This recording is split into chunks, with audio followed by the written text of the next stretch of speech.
Hi guys, this week we are going to discuss the data types in Python. There are so many types of data when it comes to programming in Python.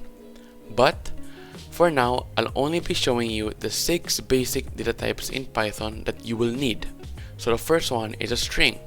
A string is basically just a series of characters in Python. You can make a string using the quotation marks.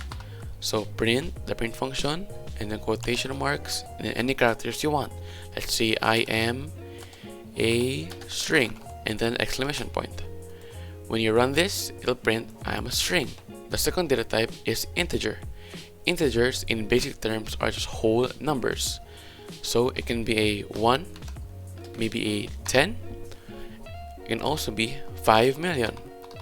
As long as a number does not have fraction or decimals.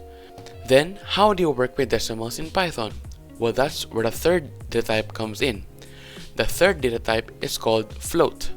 Floats in Python are just numbers with decimals. So maybe 1.2 or 10.5 or 5,000,000.09. The fourth data type is called a list. A list is a collection of any data type in Python. So let's say x equals, then the brackets, this is how you make a list, and then let's say a string, and then comma, and let's do an integer, comma again, and let's do a float. This is a list. The fifth data type is called a tuple. A tuple is basically a list, but you cannot edit it in the program itself.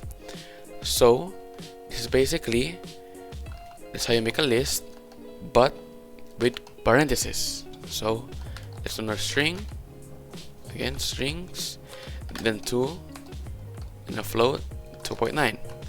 We'll be encountering editing and working with lists in the future videos. But for now, a list is the brackets, and then the tuple is with parentheses. The last data type is called a Boolean. A Boolean is basically just true or false. So we can say now z equals true. If you want to be true, see it turns orange, or you can also make it false. We'll be encountering these data types in future videos. And speaking of future videos, next week we'll be encountering if, else, and elif programs in Python. That's it for this week. I hope you enjoyed the video. Stay curious!